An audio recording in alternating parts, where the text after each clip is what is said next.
தூய ஆவியானவர் இயேசு கிறிஸ்துவோடு நமக்கு ஒரு ஆழமான உறவை எப்படி ஏற்படுத்துகிறார் என்பதை இன்று கேட்போம்.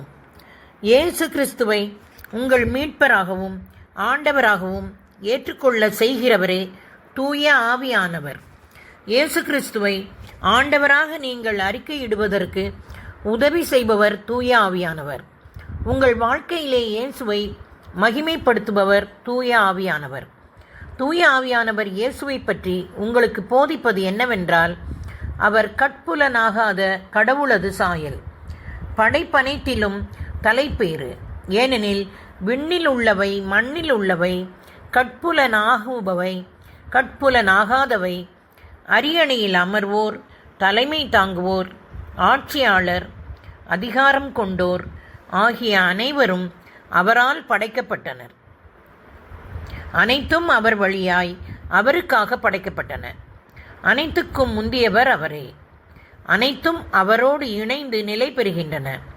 திருச்சபை ஆகிய உடலுக்கு தலையும் தொடக்கமும் அவரே.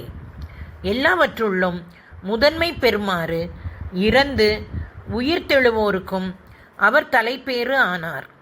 தம் முழு நிறைவும் அவருள் குடிகொள்ள கடவுள் திருவுளம் கொண்டார்.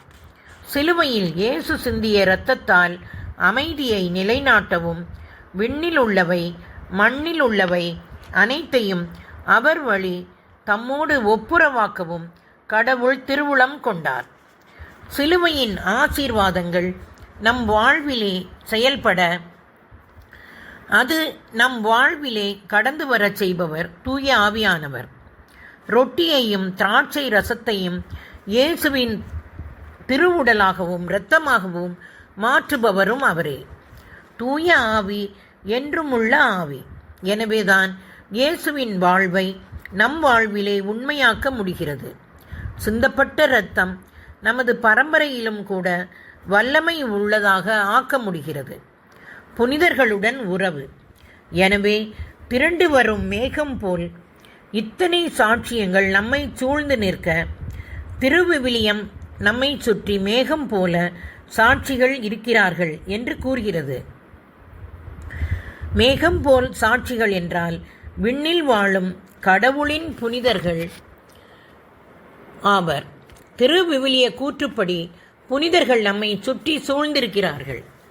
புனிதர்களுடன் உறவு என்பது தூய ஆவியின் வல்லமையால் முடியக்கூடியதொன்றாகும்.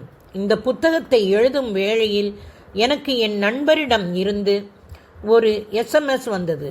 அதில் உள்ள செய்தி அவரும் நானும் என்ற புத்தகத்தில் எழுதப்பட்டிருந்த புனிதர்களுடனான உறவு பற்றியதாகும். கடவுள் இம்மறைப்பொருளை என்னோடு ஐக்கியமாகும் உங்கள் விருப்பத்திலே கூட பூமியில் உள்ள மற்றும் விண்ணகத்தில் உள்ள புனிதர்களோடு சேர்ந்து கொள்ளுங்கள். அப்போது நீங்கள் வலிமை உள்ளவர்களாவீர்கள். தனியாக இருந்தால் நீங்கள் குறுகிப் போவீர்கள் என்று கூறினார். ஆனால் நீங்கள் வந்து சேர்ந்திருக்கும் சீயோன் மலை வாழும் கடவுளின் நகர், விண்ணக எருசலேம். அதனை பல்லாயிரக்கணக்கான வானதூதர் சூழ்ந்துள்ளனர். விண்ணகத்தின் பெயர் எழுதப்பட்டுள்ள தலைப்பேரானவர்களின் திருச்சபை விழா கூட்டமென அங்கே கூடியுள்ளது. நிறைவு பெற்ற நேர்மையாளர்களோடு சேர்ந்து அனைவருக்கும் நடுவரான கடவுள் முன்னிலையிலும் புதியதோர் உடன்படிக்கையின் இணைப்பாளராகிய இயேசுவின் முன்னிலையிலும் நிற்கிறீர்கள். ஆபேலின் இரத்தத்தை போலன்றி சிறந்த முறையில் குரல் எழுப்பும் இயேசுவின் இரத்தத்தினால் தெளிக்கப்பட்டிருக்கிறீர்கள். விண்ணகத்தில் இருப்பது கடவுள், இயேசு மற்றும் வானதூதர்கள் மட்டுமல்ல, மாறாக விண்ணகத்தில் பெயர் எழுதப்பட்டுள்ள தலைப்பேரானவர்களும் நிறைவு பெற்ற நேர்மையாளர்களும் உள்ளனர். லூக்கா எழுதிய சுவிசேஷம் 9வது அதிகாரம் இறைத்திருவசனம் 30-31 புனிதர்களின் செயல்பாடுகளை காணலாம்.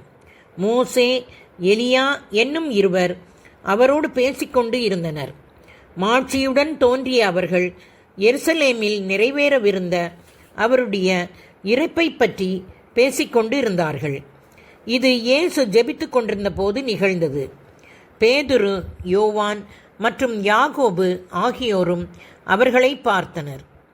மோசே மரித்து போனவர், எலியா எடுத்து கொள்ளப்பட்டவர். ஆனால் அவர்கள் ஆண்டவருக்கு தோன்றி எருசலேமில் நிறைவேற இருந்த அவருடைய இறப்பை பற்றி பேசிக்கொண்டு இருந்தனர். தொடர்வோமா நண்பர்களே?